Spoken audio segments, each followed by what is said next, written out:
Hi, I'm Sean Pocket from Pocket Adventures, and me and my wife, we do a lot of canoeing, and I make a lot of videos on our trips. And the one thing I want to start doing is kind of do a little more about how to take care of your gear.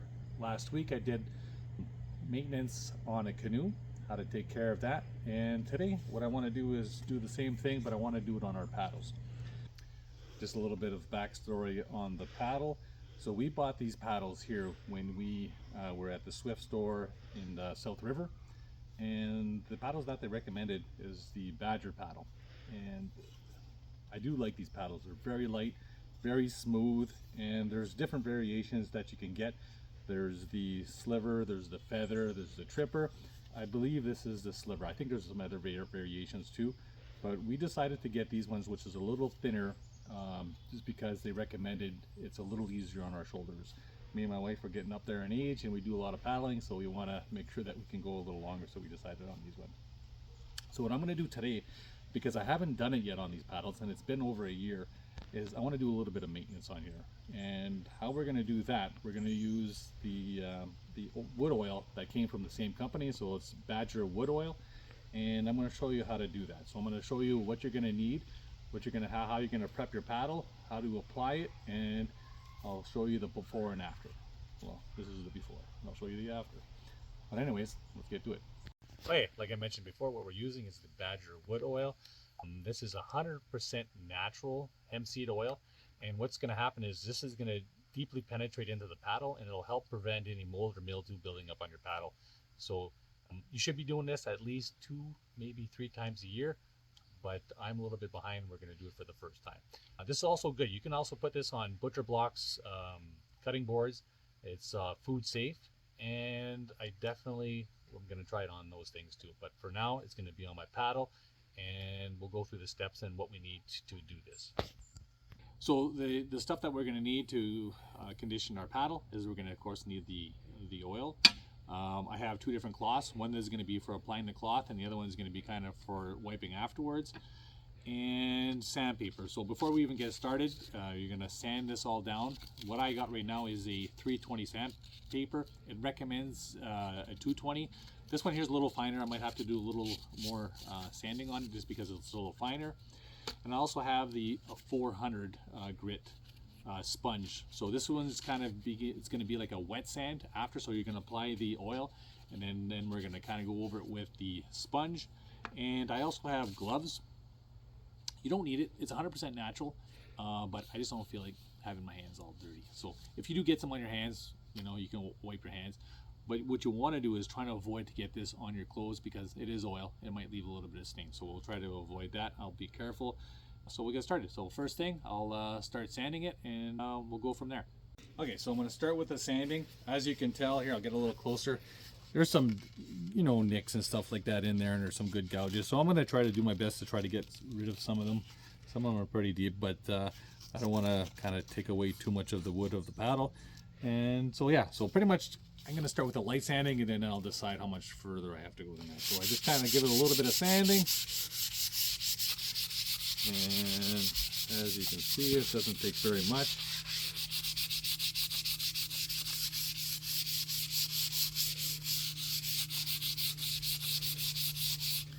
Make sure you want to get the handle too. So when you do the handle, you kind of just want to wrap that around there and just kind of give it a good, nice up and down. And I can feel there's a nick right here, so I'm just going to kind of give that a little more of a rub there.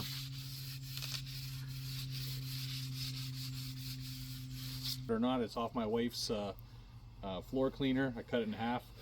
Don't tell her. And anyway, so what you do is I was just kind of dump it on there, get some on there, and then start applying it. You can see the difference right away, right? And I probably should have started at the bottom, but anyways. So right now this is the first coat, but you can put as many as you want until you get the look that you're looking for. It recommends, if it's natural wood, first time you're putting this on, definitely go with 4. I might go with only 1 or 2. We'll see. Probably 2 for sure. And so there we go. So it's all nice and covered and looks a lot better already. And now what I'm going to do is I'm going to take the wet sandpaper and then just start going over it more nice and smooth. Just to kind of help with the oil to penetrate into the wood, you just want to do that up and down.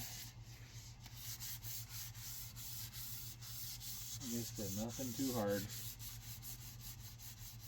Kind of see I missed a spot here.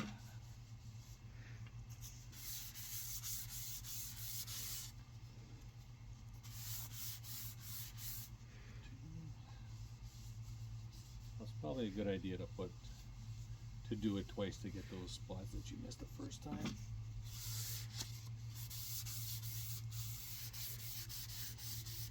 So after you have it all done, you want to let it sit for about 10 minutes and then just kind of wipe off the excess. So that looks good there. Okay, so we're going to let that sit for 10 minutes and then I'm going to wipe it off one more time. And then we're going to let it dry. Okay, believe it or not, this is an easy part. This is take number 4. But what I'm doing right now, I'm just taking the rag and wiping down the excess. I get it? Yeah. I got it. Okay, and then there you go. So now we're all done. So on the website itself, so Badger has a website, and they recommend that you do it at least twice a year. So at the end of the year, beginning of the year, or maybe mid. It all depends how many times you take it out too. This is the first time I've done it. I probably should have read up on it a little bit, and then maybe it wouldn't have been so much beat up. But I'm definitely going to start doing it at least 3 times a year, because we do go out quite a bit. So every time we go out, I'll do one of these. So yeah, so there you go, the final product. Look at that, get a little bit of sun there, and I think that looks good. So you have to let that dry for at least, I think it's 24 to 48 hours, and then you can reapply a second coat if needed, or if you want, whatever look that you want. And there you go, final product. I also did a video for our canoe last week and how to make that look brand new, preventable maintenance and all that. So if you're curious on that, that video link is going to be on the page somewhere. And that is it. So hopefully you enjoyed this video, and hopefully it helped you keep maintenance for your paddles and looking just as shiny as that one. So thanks for watching, and maybe we'll see you around.